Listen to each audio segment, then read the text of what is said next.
Hi guys! Ito na naman tayo. Welcome to my channel. Gusto ko lang sanang i-share sa inyo yung nabili ko kahapon sa Shopee na April Skin Cushion. Ayan siya. Kung makikita nyo.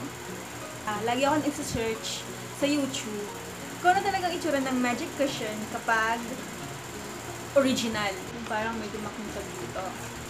So ito, nabili ko lang to ng 130 pesos. Pag nagsha-Shopee ako, hindi ako nagpapa COD or BLBC, yung mga shipping, gusto ko talaga meet up. Kasi minsan pag ganyan, mga 3 days, ganyan, bago mo kunin, total 130 lang naman eh. Ba't ko pa ipapaship? Gusto ko lang sanang subukan to.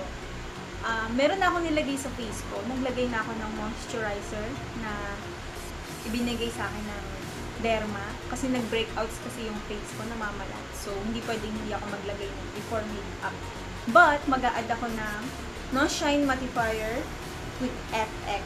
Kailangan kong gumamit nito kasi pupunta kami ng Divisoria. Ayokong magkulas din sa Divisoria. Gusto ko rin siya i-try with primer. Kung magtatagal ba siya. Kasi tinry ko siya kanina, ilang oras lang, medyo nag-oxidize siya sa mukha ko. Ang nakuha kong shade is number 21. Oh my God, napakaputi nito sa akin. Tsaka parang iba yung kulay ko sa camera compare mo sa personal ko. Hindi naman ako ganyan ka-itim. So, ito siya. Yung April Skin. Ayan siya.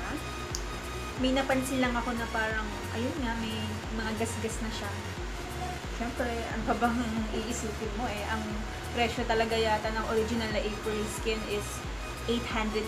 Ang alam ko, pag sa original na cushion, once na inopen mo to, yung mirror, merong parang plastic. Ayoko kasi hindi maglagay ng primer. Kasi sure na magpuhulas to, yung paaasahan mo rito din naman to original. So,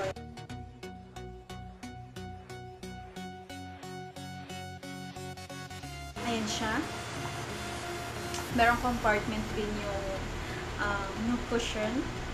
Yung sponge meron. Tapos kung makikita nyo, medyo parang, ayan o, kita ba sa camera? Ayan, parang may, hindi mo alam, parang naipit na ayo. Bubuksan na natin. Mahirap buksan yung fake cushion na ganito.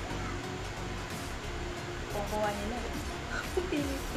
Lalagyan ko muna tong isang side ng aking face. So, total lang oxidize naman to. So, walang problema.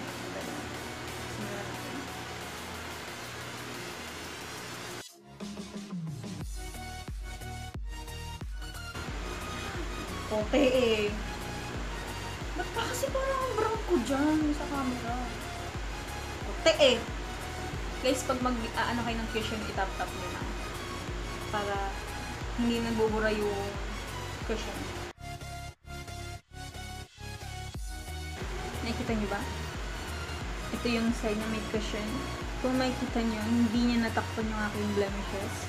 Malagkit siya.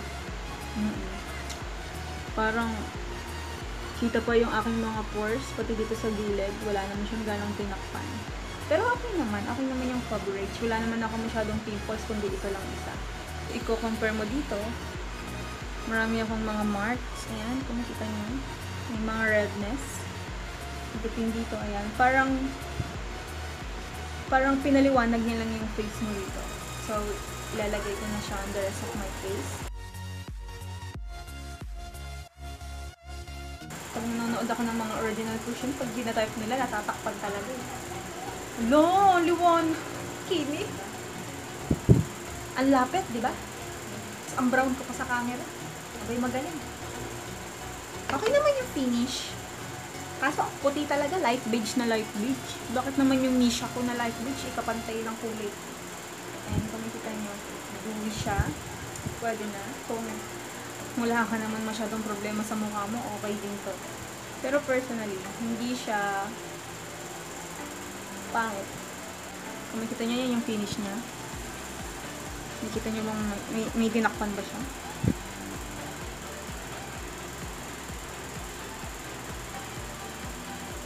Sa personal, hindi naman siya ganun kaputi eh. But yan.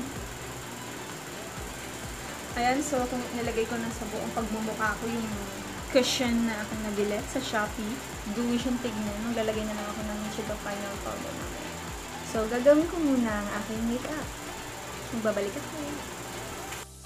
Ayan. So, tapos na akong mag-makeup. Sinimplihan ko lang yung aking makeup kasi total divisoria lang naman kami. So, gusto kong i-review tong April Skin na fake.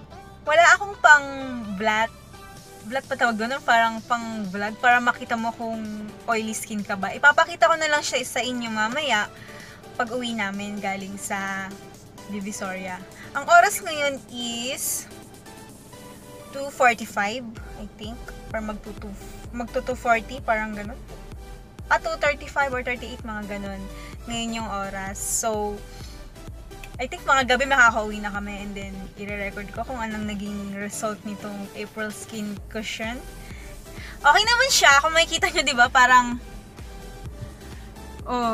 pantay na siya sa kulay ko. Ayun. Kung iisipin mo lang talaga kanina, ang puti niya lang. Pero diba sinabi ko sa inyo talagang nagda-dark yung kulay niya. Maputi lang siya sa pag-apply. Pero ayun nga, after that, papantay na rin naman siya sa kulay mo, kagaya niyan.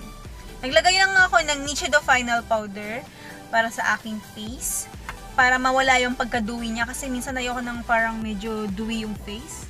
Ayan, naglagay lang ako ng blush on from Everbalana. Ayan, tas lipstick lang. Nakatutusin yun. Okay naman, di ba? Babalik kami mamaya para i-share ko sa inyo kung anong naging result niya sa akin. Sana medyo hindi agad siya maghulas sa akin. Kung tutuusin, gusto ko matagal din siya para hindi naman sayang yung bili ko, di ba? At least pagka naubos na yon, 130 lang. Bibili ulit ako. Ayan, so I'll be right back. Kitang-kita na po yung oily ng aking face. Dewy na, di ba? Basta oily, tignan. Ang oras ay 7:30. Oh, kita nyo ang shine niya.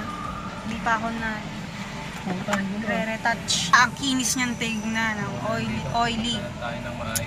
Nag-oily yung skin ko, hindi nagtagal. Ang oras ngayon is 9 PM. Ayun, hindi maganda yung sa makakasa natin, fake yun. Ayan, kung makikita nyo, nakita na yung mga pores ko. As in, ang shiny eh. Thank you sa panonood ng aking video at sana natuwa kayo sa aking review na April Skin. Pero kung patok naman sa inyo yung ganito, kasi pwede naman mag-blot na lang tapos mag-retouch.